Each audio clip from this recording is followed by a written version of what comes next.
2026년도 첫 새해 주일입니다. 우리 옆에 분들과 같이 새해 복 많이 받으세요. 한 번 더 할까요? 네. 이미 했지만 새해 복 많이 받으시고 또 새로운 해가 되기를 간절히 축원합니다. 송구영신 때 이후에 태양이 떠오르는 걸 보면서 정말 새로운 해가 되기를 바라며 새해 목표를 세우고 올해는 작년과 다르리라 다짐도 합니다. 그러나 세상은 여전히 어둠의 그림자가 짙습니다. 전쟁의 소식, 분쟁의 소식, 사건과 사고가 계속되며 주변에는 고통받는 이웃들의 모습들이 보입니다. 성경은 이것을 굉장히 명확하게 말씀합니다. 창세기 1장 2절 말씀을 우리 함께 읽어보겠습니다. 땅이 혼돈하고 공허하며 흑암이 깊음 위에 있고 하나님의 영은 수면 위에 운행하시느니라. 이 세상은, 하나님 없는 세상은 혼돈과 공허와 흑암 가운데 있습니다. 그 세상에 하나님의 말씀으로 빛을 창조하셨습니다. 그 빛은 요한복음에 나와 있는 것처럼 바로 예수님을 가리키는 것이었습니다. 창조 때에도 빛을 만드신 분은 하나님이시요, 오늘 우리의 빛도 그 주님이, 하나님이 함께 하시는 증거인 그 하나님의 아들이신 예수님이 우리의 빛됨을 성경은 아주 명확하게 얘기하죠. 그래서 이 창세기와 요한복음은 1장이 동일한 내용을 있는데 창세기의 빛과 오늘 이 땅에 오신 예수님의 빛을 같이 얘기하고 있는 것이죠. 요한일서의 저자를 우리는 대부분 요한이라고 생각합니다. 바로 그 요한복음을 적었던 그가 동일한 언어로 오늘 우리에게 얘기하고 있는 것이죠. 요한일서 1장 5절 우리 같이 한번 읽어보겠습니다. 우리가 그에게서 듣고 너에게 전하는 소식은 이것이니 곧 하나님은 빛이시라. 그에게는 어둠이 조금도 없으시다는 것이니라. 아멘. 요한이 우리에게 말하고자 한 바, 그가 듣고 얘기해주는 전하는 소식이 무엇이냐? 1절에서 4절에 보면 태초부터 있는 생명의 말씀에 관하여 우리가 이미 들었고 보았다 말씀합니다. 그리고 손으로 만진 바 되었다. 바로 예수님을 보았다, 예수님을 만졌다, 그러면서 얘기하는 것이죠. 그가 얘기해 주신 것이다. 곧 하나님이 빛이시다라고 말씀하셨다고. 우리가 그에게서 듣고, 예수님께 듣고 너에게 전하는 소식이 바로 이것이다. 곧 하나님이 빛 되신다. 여러분, 이 빛은 창조의 빛이기도 하지만, 그죠? 오늘 어둠, 곧 죄와 사망, 거짓과 죽음에, 그죠? 처한 우리에게 비춰지는 놀라운 하나님의 완전한 거룩과 생명을 의미하는 것이죠. 2026년도 시작하면서 이 빛이 우리의 삶에 어떤 의미인지 요한 1서를 통해서 우리는 보게 된 것이죠. 자, 먼저 요한 1서의 구조를 이야기 먼저 합니다. 요한 1서는 딱 두 가지로 표현되고 있다고 말할 수 있습니다. 그것이 오늘 1장 5절에 보면 우리가 그에게서 듣고 너에게 전하는 소식은 이것이니, 그렇죠? 요한일서 3장 11절도 이렇게 얘기합니다. 너희가 처음부터 들은 소식은 이것이니. 영어로 보면 사실 같은 표현인데 하나님이신, 그죠? 그분이, 예수님이 우리에게 말씀해 주신 바 하나님은 빛이시다라는 것과 하나님은 사랑이시다, 빛과 사랑이신 하나님을 요한은 우리에게 전하고 있는 것이죠. 이것을 듣자마자 우리 찬송가가 생각나지 않습니까? 저 높은 곳을 향하여 날마다 나아갑니다. 내 뜻과 정성 모아서 날마다 기도합니다. 내 주여 내 맘 붙드사 그곳에 있게 하소서. 그곳은 빛과 사랑이 언제나 넘치옵니다. 이 가사는 우리에게 설명합니다. 저 높은 곳에 향하여 나는 나아가리라. 그곳에 빛과 사랑이 되신 주님이 계신다. 여러분, 이 땅에 살면서 어둠 속에 살면서 미움 속에 살면서 살겠습니까? 아니면 빛과 사랑 되시는 하나님과 동행하는 한 해가 되시겠습니까? 그것을 위해서 저 높은 곳이라도 향하여 달려나가겠습니까? 아니면 오늘 포기하고 그냥 이대로 살래 하며 어둠 속에 머물러 있겠습니까? 여러분 1장 5절에 이렇게 말합니다. 그에게는 어둠이 조금도 없다는 것이니라. 없으시다는 것이라. 무슨 얘기입니까? 원래 어둠이 있었다는 것입니다. 그렇죠? 창조 전에도 흑암뿐이었고 혼돈과 공허와 흑암뿐이었던 이 세상 속에 하나님이 은혜로 긍휼로 이 세상을 지으실 때 빛으로 오셨다고 말씀하셨던 것처럼 오늘 우리의 삶도 어둠이 조금도 없는 삶이 아니라 주님이 계셔야 우리의 어둠을 밝히신다는 것이죠. 한마디로 어둠이라는 말이 있다는 것은 그죠? 빛이 있다는 것은 어둠이 있다는 것입니다. 우리의 실상을 성경은 이사야서를 통해서 이렇게 얘기합니다. 59장 9절에 여기 나오죠. 이사야서는 이렇게 외칩니다. 우리가 빛을 바라나 어둠뿐이요 밝은 것을 바라나 캄캄한 가운데 행한다. 누구나 어둠보다는 빛을 바랄 것입니다. 우리 삶이 더 밝기를 더 그죠? 환하기를 바랍니다. 그런데도 어때요? 그래도 어둠뿐이라는 것입니다. 세상에 수많은 사람들이 의로운 세상을 꿈꾸지만 왜 이렇게 세상은 어둠뿐일까? 또 내가 그렇게 밝은 빛을 향해 가겠다고 하지만 왜 캄캄한 가운데서 행할 수밖에 없는가? 이사야 선지자는 안타까운 마음으로 외칩니다. 왜 그렇습니까? 맹인이기 때문에 그렇다는 것이죠. 첫 번째로는 담이 있다는 것입니다. 우리가 밝은 길로 가는데 담이 있습니다. 막고 있는 것이 있어요. 이것이 바로 죄와 사망의 세력이죠. 이 담을 건너가야 되는데 문제는 뭐예요? 우리요 보지를 못해요. 눈이 없는 자 같이 더듬으면서 갑니다. 그렇죠? 이게 담인가? 어떻게 해야지 길이 되지? 더듬고 있습니다. 더듬다 보니까 못 봐가지고 어떻게 해요? 넘어집니다. 그리고 죽은 자 같이 되었다는 것이죠. 빛을 발하지만 죽은 자 같게 되었다. 아니 아예 빛 가운데로 갈 수 없는 자 같이 보인다는 것이죠. 막고 있는 담에 있고 볼 수 없기 때문입니다. 오늘 우리의 삶에 진짜 담이 무엇인지 여러분 아십니까? 이래도 괜찮겠지. 나는 아직 밝은 가운데 있으니까. 여러분 이것은 여러분이 눈을 못 떴기 때문에 그런 것입니다. 그렇죠? 우리 앞에 담이 있고 주님께로 나아가는 이 저 높은 곳에 향하여 가는 길에 담이 있습니다. 그게 뭔지도 볼 수 없습니다. 그리고 계속 걸려 넘어지기 때문에 가고자 하는 의지조차 안 생겨서 죽은 자 같이 되었다는 것이죠. 그러니까 얼마나 절망스러워요. 정말 정의를 향하고 정말 빛으로 향하는 자는 어떻게 돼요? 부르짖습니다. 슬피 옵니다. 주님, 저는 빛 가운데로 가고 싶어요. 내 삶에 빛이 되어주세요. 울어도 소용없습니다. 부르짖어도 소용이 없습니다.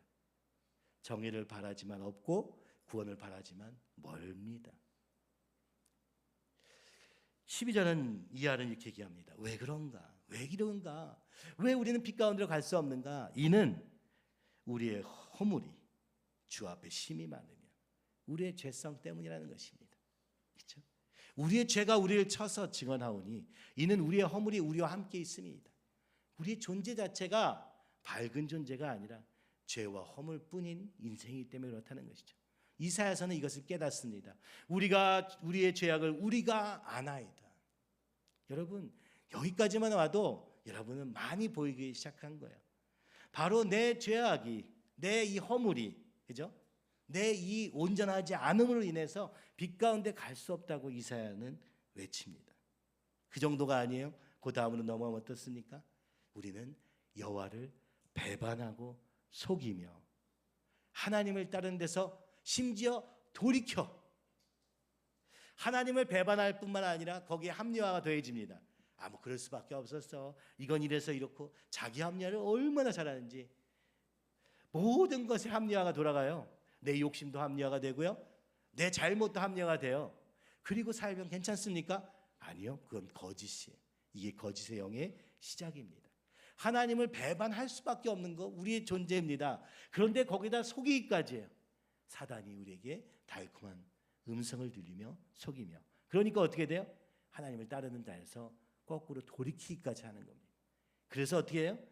포악과 폐역을 말하며 거짓말을 마음에 잉태하여 낳으니. 아니, 이제 보니까 밖에 답이 있는 줄 알았어요. 외부에 남이, 상황이, 사람이 문제인 줄 알았어요. 그러나 이사야서는 말합니다. 나다.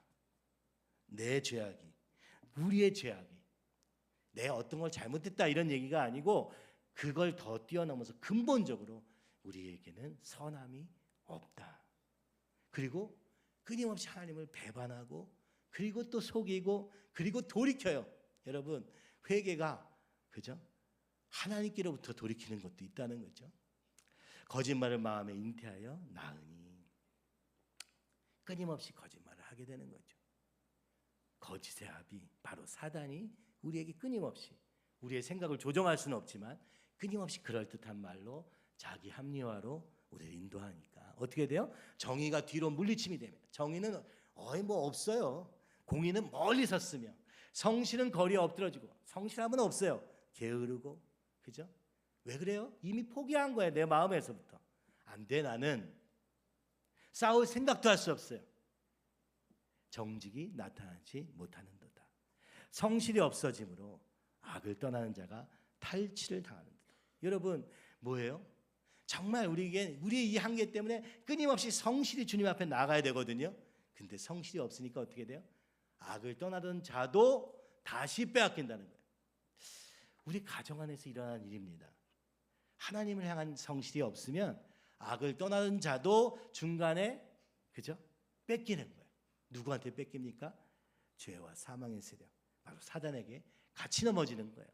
이게 무섭습니다. 나 혼자만 넘어지는 게 아니라 옆에 사람도 넘어뜨려요. 근데 내가 문제가 없다고 말하는 거예요. 그러니 어떻게 이 어두움이 내 안에 있는 어두움으로 말미암아 아무리 빛을 발해도 어둠뿐이며 밝은 것을 발해도 캄캄한 가운데 행하게 됩니다. 여러분, 이 현실을 우리가 볼 수 있다면은 여러분 진짜 우리 안에 소망이 생기기 시작합니다. 나는 그렇지만 주님이 빛 되시는구나. 그렇죠? 여러분, 이것 아니면 우리에게 소망이 없습니다. 내가 좀 잘해봐야지, 이제 딱 눈을 크게 뜨고 내가 잘해봐야지, 그런 날 절대 안 옵니다. 여러분 잘할 능력이 없기 때문입니다. 그렇죠? 우리는 이 주님 앞에 겸손히 나아가야 될 줄로 믿습니다. 빛을 발하지만 어둠뿐이고, 밝은 것을 바라지만 캄캄한 가운데 행하면서 담 막혀 있죠. 이게 뭐예요? 죄의 담이죠. 사단이 묵어놓은 너는 절대 안 되라는 정죄의 담입니다. 눈도 없어요. 오늘 내가 한 가지라도 보고 주님이 말씀하신 이 한 가지를 해결하면 되거든요. 거기서부터 시작하면 돼요. 아직 나는 어디인지도 모르고 어디쯤 왔는지도 몰라요. 그러면 주님이 보여주시는 한 가지를 하면 좋은데 그 한 가지를 안 하다가 넘어지고, 넘어지니까 포기하고. 요한복음 3장 19절도 우리가 외웠잖아요. 그 정죄는 이것이니 곧 빛이 세상에 왔을 때 사람들이 자기 행위가 악함으로 빛보다 어둠을 더 사랑한 것이니라. 요한은 이미 얘기했습니다. 예수님이 우리의 빛이다. 예수님이 이 땅에 오셨는데도 불구하고 자기 백성들보다 이 빛을 받아들이지 않아요. 왜요? 어둠을 사랑하기 때문이다. 빛이 드러나는 건 너무 수치스럽고, 그죠? 그래서 가리고 싶은 거예요. 난 없다고 해, 그냥. 난 괜찮다고 해줘. 이걸로 넘어가려고 해요. 근데 문제는 뭐예요? 그 문제가 내 안에 있으니까 문제라는 거죠. 그런데 내 안을 들어오려니까 어떻게 돼요? 우리 자기 방어가 엄청납니다. 뭐가 문제였는지조차 잊어버릴 만큼 자기 변호와 자기 합리화로 여러분, 우리는 모든 걸 잃어버려요. 단순히 어둠 속에 있는 게 문제가 아니라 사실은 어둠을 더 사랑한다는 데 문제가 있어요.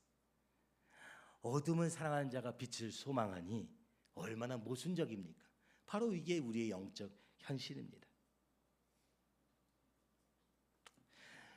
우리의 삶에 끊임없이 이어오던 문제들이 있어요. 근데 우리 가운데 빛으로 오신 주님께서 이제 이거 하나 바꾸자 할 때 왜 이것을 거부합니까? 거절하고 나는 맞아. 그렇게 하면 됩니까? 그죠?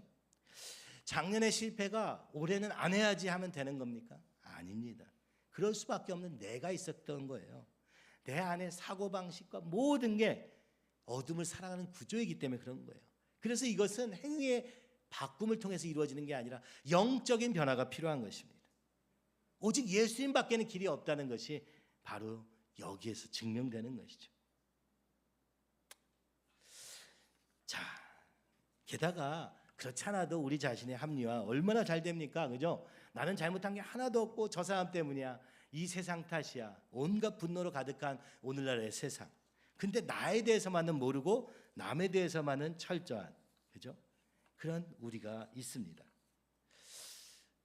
이것에 이제 불을 지핀 세상의 사고방식이 있어요. 바로 이 당시에 요한 1서와 2서, 3서를 썼던 이유는 요한이 이 교회 가운데 행하는 세상 이론들이 들어왔기 때문이었어요. 이것이 바로 영지주의입니다. 영지주의란 무엇입니까? 생각만 하는 신앙이라고 그냥 정의를 해봤어요. 사실 영지주의는 그냥 그렇게 정의가 되는 건 아니에요. 영지주의는 뭐냐면 육체는 악하고, 그죠? 선은 행하고, 영은 선하다라고 나눈 거예요. 이게 왜 이렇게 됐느냐? 이 헬라, 그러니까 서양 사상의 기본은요, 뭔가를 알려고 했어요. 굉장히 철학자들도 많이 나왔던 거예요. 인생은 왜 있지? 인생의 구성 요소는 뭐지? 물, 불, 공기, 물, 뭐 이렇게 흙 이렇게 나누기도 하고. 그래서 처음에는 이 세상이 무엇으로 존재하는가 찾는 데서부터 시작합니다. 우리 인생은 도대체 근본적으로 왜 지어졌는가 머릿속으로 막 생각을 해내요. 그래서 3원리, 4원리 뭐 이런 것들이 생겨나면서 그들의 철학은 머릿속에서 막 발전하기 시작합니다. 세상은 왜 이렇지? 고민합니다. 근데 안다고 해서 되느냐? 그게 안 되는 거예요.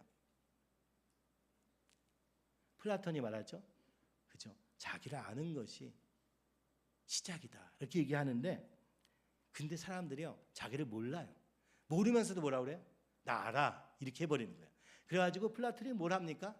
나중에 법을 지키기 위해서 자기의 목숨도 내놔요. 왜 그런 줄 아세요? 사람들은요, 생각할 때는 법을 지킨다 하면서도 자기는 어겨도 전혀 문제를 못 느끼는 거예요. 그래서 자기의 목숨을 걸어서 이 기준대로 살려는 삶을 세운 게 플라톤이에요. 무슨 얘기냐? 생각하고 찾아봤는데 뭐가 안 되냐? 안 따라와요. 알아도 행할 수 없어요. 그죠? 가정 안의 문제를 내가 해결해 봐야지. 이제 대화를 해봐야지. 안 하셨죠? 안 해요.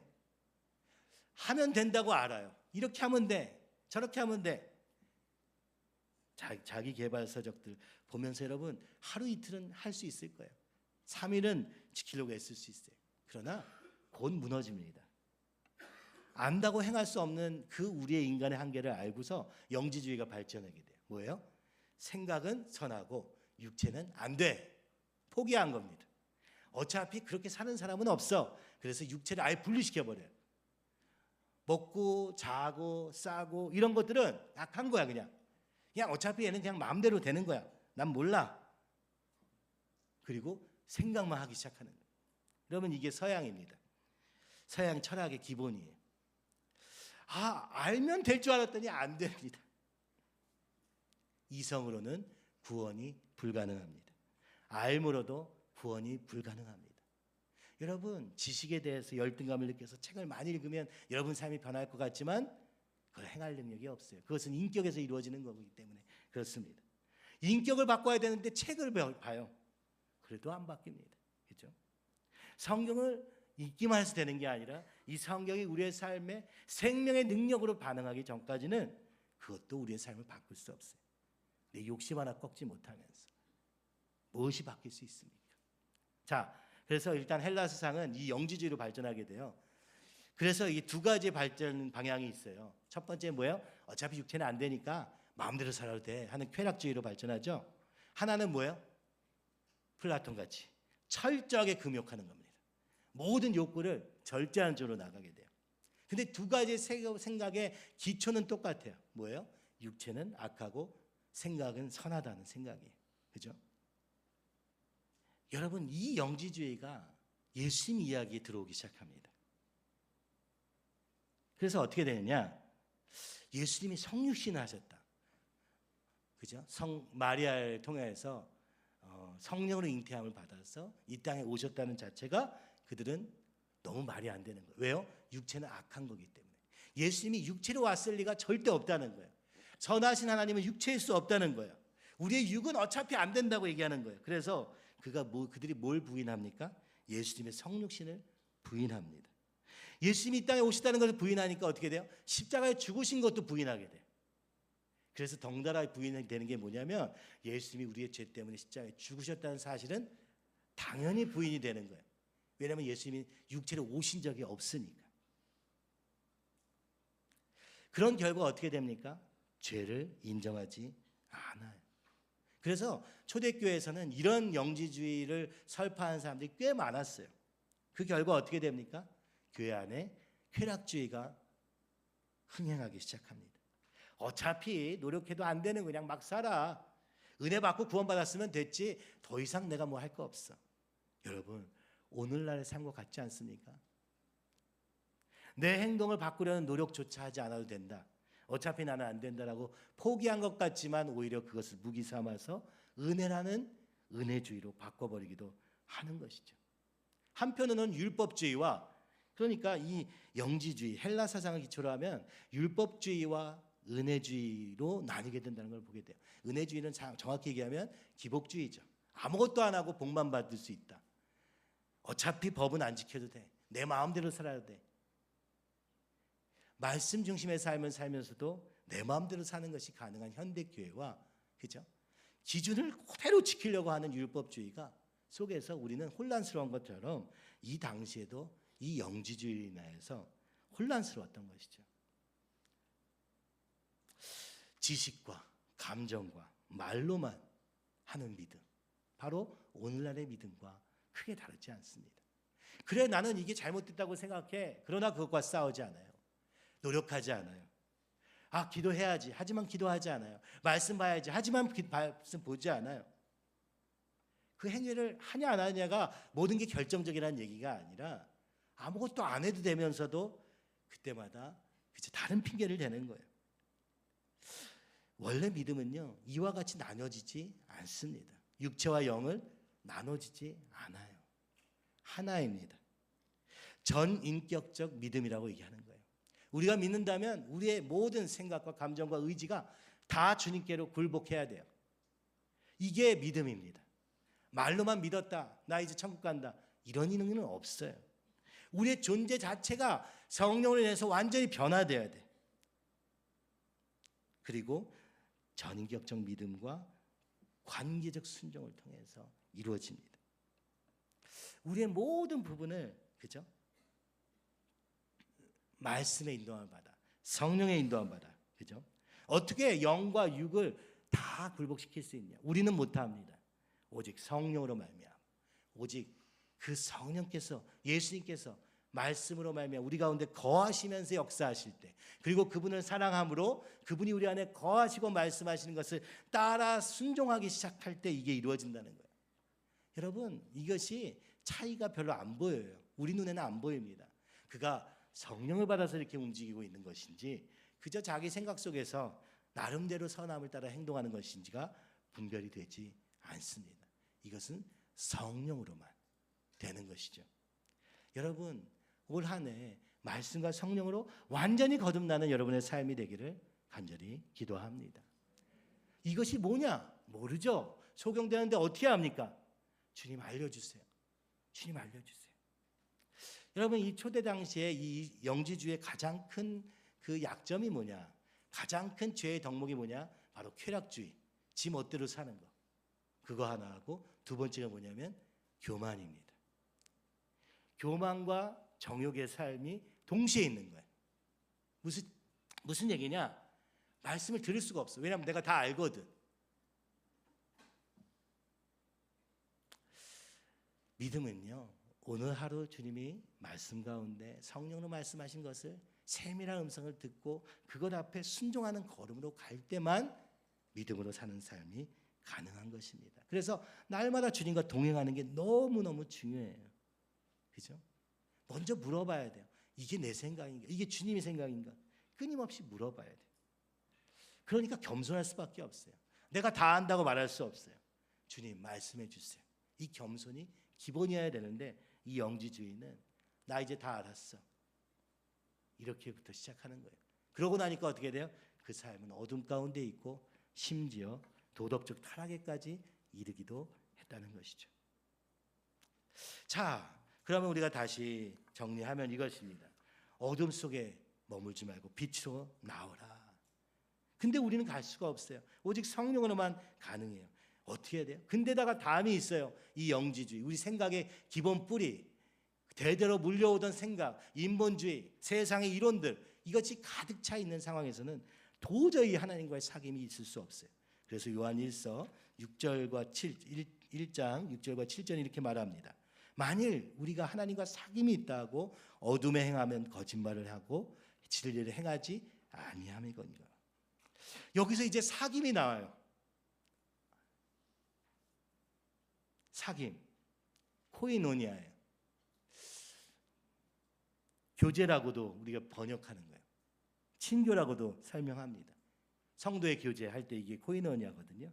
근데 이 코이노니아는 밥 같이 먹고 좋은 얘기하고 이런 걸 얘기하는 게 아니라 삶을 친밀하게 나누고, 그렇죠? 삶을 같이 살아가는 거예요. 왜요? 우리 자신은요 제대로 살 수 없기 때문에 함께 모여서 살도록 교제하게 하는 거예요. 그래서 삶과 삶이 긴밀하게 연결되고 그렇게 사는 삶을 얘기하는 거예요. 여러분 싫으시죠? 오늘 개인주의 시대에 내 마음대로 산다는데 왜 자꾸 뭐라고 하는 거야? 난 잘할 수 있어. 삶 가운데서 우리의 어둠이 발견되고 그것이 제거될 때 진짜 아름다운 변화가 일어나기 시작해요. 가정의 변화가 일어나려면은 많은 것이 변화되어야 됩니다. 내 생각에서부터. 그죠? 뭐 남 탓하고 내 합리화를 해놓고 내 상처로 주장했던 그 모든 것들, 그 열등감과 이 모든 것을 벗어나는 그 마음 깊은 주님을 만남이 필요합니다. 이걸 사귐이라고 말하는 거예요. 주님이 우리 가운데 오셔서 사귀겠다는 거예요. 내가 너와 함께하면서 가르쳐줄게 얘기하시는 거예요. 요한은 이렇게 말합니다. 너희가 하나님과 사귐이 있다 하고 어둠에 행하면 거짓말을 하고 진리를 행하지 아니함이거니와. 하나님과 사귐이 있는지 없는지 어떻게 하느냐? 첫 번째는 어둠에 행하는 것으로 나타난다는 거예요. 그렇죠? 그것이 2장에 나와 있습니다. 우리가 잘 아는 말씀이죠. 2장 15절 16절 우리 같이 읽겠습니다. 이 세상이나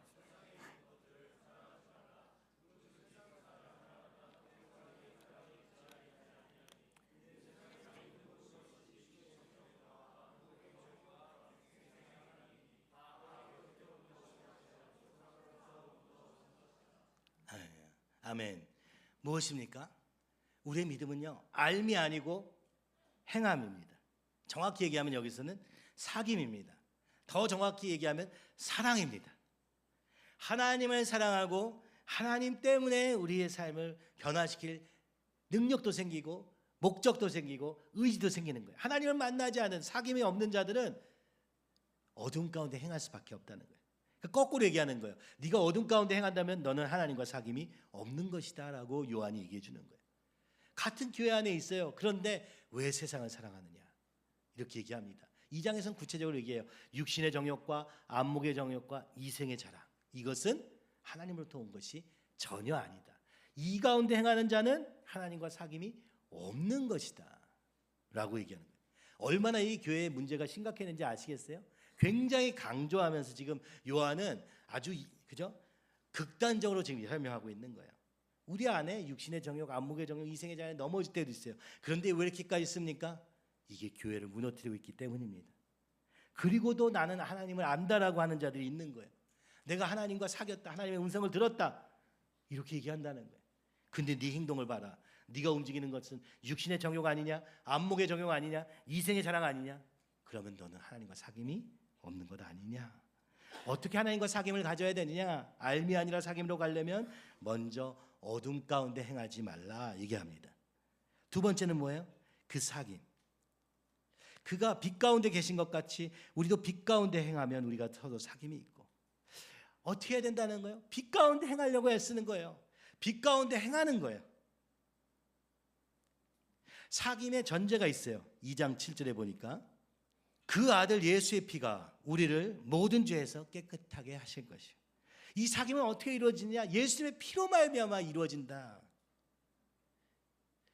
사귐은 빛 가운데 행하는 건데 이거는 우리가 할 수 있는 일이 아니라는 거예요. 오직 예수님의 피로만 된다는 거예요. 예수의 피가 우리를 죄에서 깨끗함을 받게 하시기 때문에 그 다음에 하나님과의 사귐이 가능하다는 겁니다. 죄의 문제를 해결해야 하나님과 사귐이 있고 그것은 유일한 길이 바로 예수님의 피다. 그렇죠? 이 말은 뭘 전제합니까? 아까 처음에 열명했던 것처럼 여전히 우리 안에 그죠? 이 죄가 존재한다는 사실을 알라는 거예요. 이게 뒤에 나오는 얘기입니다. 알미 아니라 사귐으로 넘어가야 된다. 알미 아니라 사랑으로 행해야 된다. 주님을 사랑함으로 말미암아. 왜요? 주님이 나를 죄에서 살리셨으니까. 그 예수님의 피로 말미암은 주님을 향한 사랑이 우리를 주님과 만나게 하고 사귐이 있게 하고 교제가 있게 된다. 여러분, 우리 교회 안에 모든 교제가 모든 친교가 예수님의 피로 말미암아 가능해지기를 간절히 바랍니다. 나의 죄를 해결하신 주님으로 인해서 하나 돼야지 다른 것을 하나 되면 이것은 코이노니아 곧 사귐이 주님 안에서의 사귐이 아닌 거예요. 1장 8절에서 10절에 이렇게 말합니다. 만일 우리가 죄 없다고 말하면 스스로 속이고 또 진리가 우리 속에 있지 아니할 것이요. 만일 우리가 우리 죄를 자백하면 그는 미쁘시고 의로우사 우리 죄를 사하시며 우리를 모든 불의에서 깨끗하게 하실 것이요. 만일 우리가 범죄하지 아니하였다 하면 하나님을 거짓말하는 이로 만드는 것이니 또한 그의 말씀이 우리 속에 있지 아니하니라. 자, 빛 가운데 행하려면 어떻게 되느냐? 두 번째 있죠. 죄를 안 지을 수는 없으나 정직한 것입니다. 정직함이 무기입니다, 여러분. 우리는 그냥 소경이 되어서 내가 잘하고 있는지 모르는지 몰라요.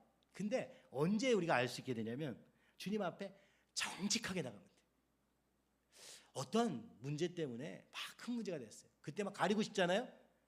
가리지 않아도 돼요. 어차피 주님 다 아세요. 그래서 주님 앞에 주님 제가 이랬어요. 주님 도와주세요. 주님 이걸 제일 기뻐하세요. 또 예수의 피로 우리를 씻어주시는 것입니다. 인정하고 자백하는 것 너무너무 중요해요. 자, 여기서 요한이 얘기하고 있는 세 가지가 있어요. 1장 8절에서 10절까지인데요. 그죠? 첫 번째가 뭐냐? 만일 우리가 죄가 없다고 말하면 이게 뭐예요? 영지주의 영향이라는 걸 아시겠죠? 죄의 존재 자체를 부인하는 거예요. 야, 이 세상은 원래 다 의로운 거야. 인간은 노력만 하면 의로워질 수 있어. 죄의 존재 자체를 부인하는 거예요. 이걸 뭐라고 합니까? 성경에서는 너 스스로 속이고 있는 거야. 네 삶에 이 어둠의 그림자가 가득 있는데 눈 감고 없다 하면 되냐? 오늘 세상 가운데 이렇게 죄로 인해서 죽어가는 사람이 많은데 죄는 없다. 우리는 할 수 있다. 우리가 바꿀 수 있다. 이게 되냐? 2000년 역사를 만약에 인간이 정말 의로웠다면 이 죄와 사망의 권세가 없었다면은 지금쯤 진보된 결과 우리는 의롭게 살 수 있지 않겠습니까? 근데 어떻습니까? 나의 의는 고작해야 자기 변명에 불과한 것 아닙니까? 남에 대해서는 아주 뭐죠? 판단하면서도 자기에 대해서는 너그럽기가 뭘 해도 괜찮아. 그게 어떻게? 그죠? 제가 중국 역사 책을 중고등학교 때 읽으면서 항상 그 생각을 했어요. 이 죄에 대해서는 은나라부터 시작해가지고 모든 왕조의 시작과 끝은 똑같았습니다. 누군가 좀 선하게 아니면 잘 살아보려고 하는 의도에 시작합니다. 그러나 항상 죄로 인해서 멸망합니다. 그렇죠? 술과 육체의 쾌락으로 멸망하게 되고 관계의 해침으로 멸망하게 되는 역사를 보게 됐던 거예요. 나중에는 볼 필요도 없어요. 어떻게 성공했는지 조금 방법은 달라도 성공한 다음에 멸망하는 과정은 완전 똑같으니까. 2000년의 역사, 아니 5000년의 역사를 통해서 우리가 나아졌습니까? 나아질 수 없었던 이유는 죄가 있기 때문입니다. 근데 우리는 여전히 스스로 속이며 죄의 존재를 부인하는 것이죠. 그럼 어떻게 된 거예요? 진리가 우리 속에 있지 아니할 것이.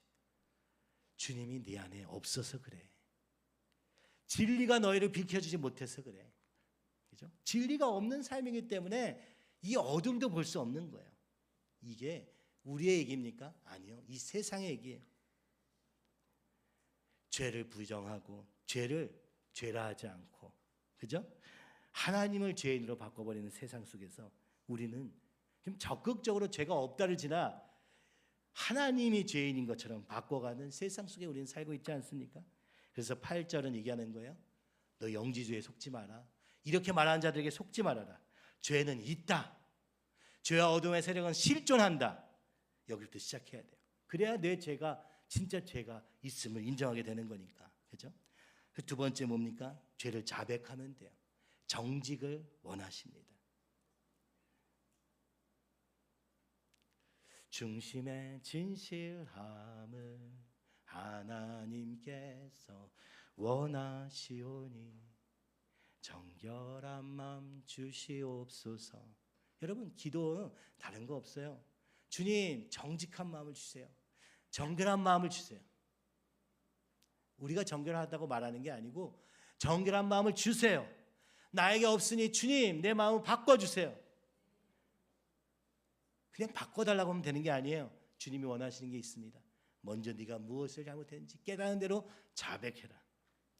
여러분, 이거를요, 내가 인지하지 않고 내가 무엇을 잘못했는지 못한 채로 회개가 가능할까요? 여러분, 그거 불가능합니다. 그래서 많은 시간은 앉아서 주님이 기뻐하시지 않는 게 뭔지 알려주세요부터 시작해야 돼요. 내가 생각할 땐 요거 잘못한 것 같으니까 요거 바꿔가지고 요거 잘못했다고 말하면 해결되겠지. 여러분, 그렇게 죄는 간단치가 않습니다.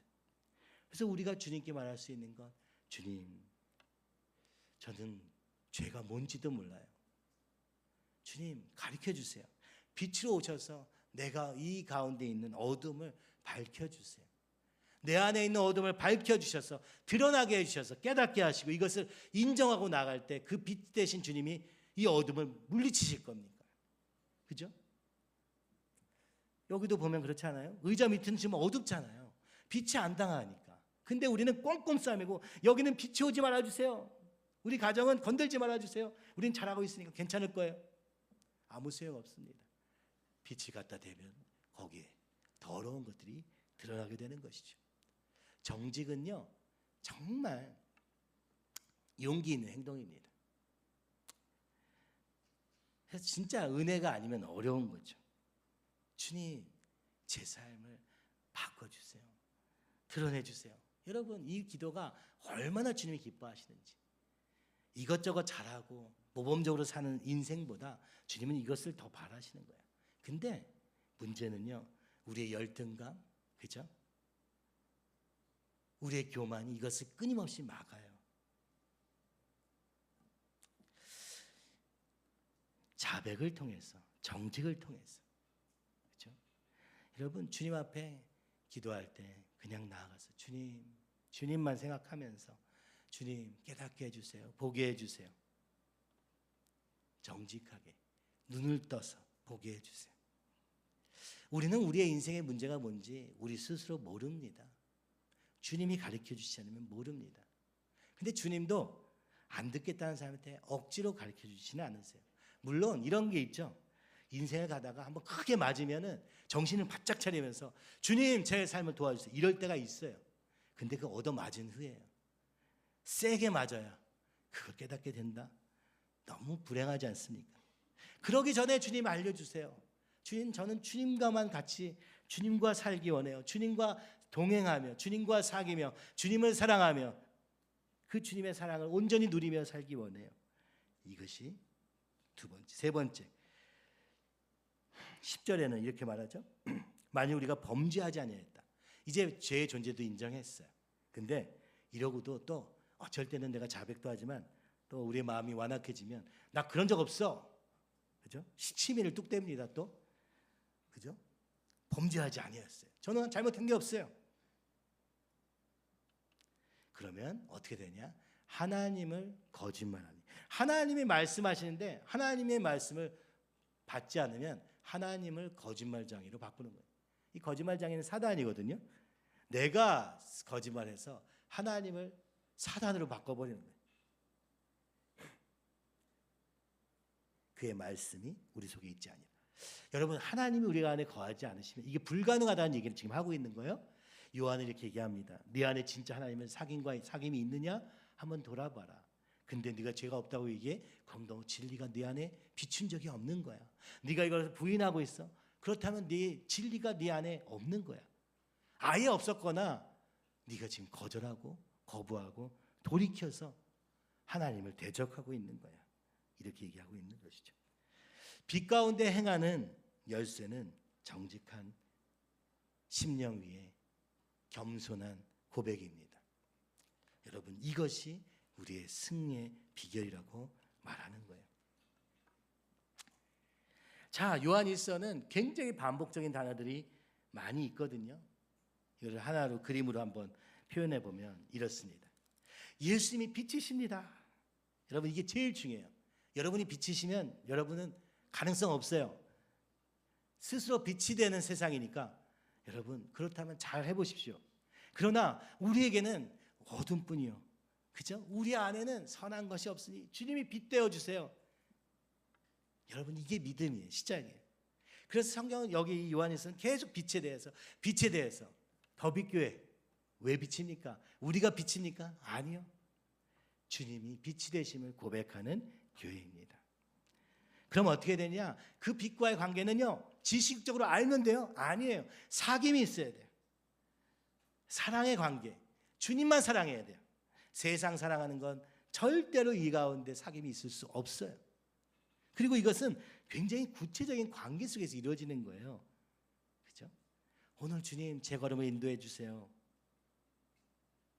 이것을 성경에서 요한일서는 안에 거하다라는 말로 써요. 예수님 안에 거해야 돼요. 예수님의 피 안에 거해야 돼요. 예수님 안에 거해서 예수님만 사랑하고 예수님만 사귀는 거예요. 그죠? 세상을 사랑하지 않는 거예요. 그리고 그 예수님의 사랑 안에서 또 형제를 그 예수님의 보혈 안에서 하나 된 사귐을 가지는 거예요. 하나님을 사랑하고 이웃을 사랑하는 것. 여기 이웃은요, 사실은요, 하나님 안에서의 관계를 얘기하는 거예요. 먼저는. 그 다음에 그 밖의 사람들에게도 행해지지만 지금도 유대인들은 그렇게 하죠. 먼저는 유대인들에 대한 사랑이 먼저고요. 이방인에 대한 사랑은 그 다음입니다. 오늘 왜냐하면 하나님 안에서만 사랑이 있다고 믿기 때문인 거예요. 그러니까 빛 되신 주님을 고백하시는 여러분 되시기 바랍니다. 그리고 그렇다면 이제 주님만 사랑하시기 바랍니다. 주님과의 구체적인 관계 속에서 이루어져야 돼요. 그러니까 이거는 옳고 그름의 어떤 기준이 아니에요. 주님이 분명히 의되시는 주님이 우리에게 말씀해 주실 때, 아, 이게 주님의 뜻이구나 인정하는 공의는 분명히 존재합니다. 그죠? 그 말씀의 기준도 너무나도 분명합니다. 그러나 그것은 뭐 우리 이제 한국 그죠? 교육처럼 100점 만점에 너는 100점, 너는 99점 이렇게 되는 게 아니고, 머리로 이해한 것으로 되는 게 아니고, 무슨 말을 하는가에 있는 게 아니라 우리의 삶의 행동에 그 하나님의 사랑으로, 하나님을 사랑함으로 인한 행동이 있는가를 보는 거예요. 그리고 세 번째가 행함입니다. 여기도 계속 행함이 나오죠. 어둠 가운데 행하면서 하나님과 사귐이 있다고 말하지 말아라. 빛 가운데서 행해라. 뭐예요? 순종입니다. 순종. 행함이에요. 행함. 무슨 얘기예요? 주님이 말씀하신 것. 주님은 주로 뭘 말씀하세요? 우리를 거룩하게 만들어 가시는 걸음으로. 여전히 안 되는 우리에게 또 한 걸음을 인도하실 때 애쓰고 힘써서 그 주님의 말씀을 따라 순종할 때. 그죠? 빛, 사귐, 행함. 이게 일서에서 계속 나오는 얘기예요. 그죠? 자, 그래서 요한일서가 다음 주까지 있을 텐데 우리 다음 주의 주제는 뭐예요? 하나님은 사랑이시라. 그래서 여러분 여기다 또 이제 줄을 한번 치면 좋겠는데 1장 5절에 보면 우리가 그에게서 듣고 너에게 전하는 소식은 이것이니, 항상 이렇게 시작했어요. 중요한 포인트를 여기서 잡고 있는 거예요. 곧 하나님은 빛이시니라. 또 3장 11절에도 뭐예요? 처음부터 들은 소식이 이거다 하면서 우리가 서로 사랑하라. 그죠? 이 인격적 관계의 사랑을 통해서. 그죠? 요한일서 4장 8절에는 그래서 하나님은 사랑이심이니라. 여러분, 오늘 본문은 우리에게 도전합니다. 정말 빛 가운데 행하고 계십니까? 말로만, 혀로만, 지식으로만 믿고 있는 것은 아닙니까? 영과 육을 분리하여서 교회에서는 빛으로 살고 세상에서는 어둠 속에 살 수 있다고 믿지는 않으십니까? 혹시 나는 죄가 없다. 아니, 이 세상에 죄는 없다. 우리의 의로움을, 이 인본주의적 의로움을, 그죠? 스스로 속이면서 합리화하면서 덮으면서 살고 있지는 않습니까? 오늘 말씀은 우리에게 소망을 주고 계십니다. 바로 1장 9절 우리 같이 한번 크게 읽어보면 좋겠습니다. 1장 9절입니다.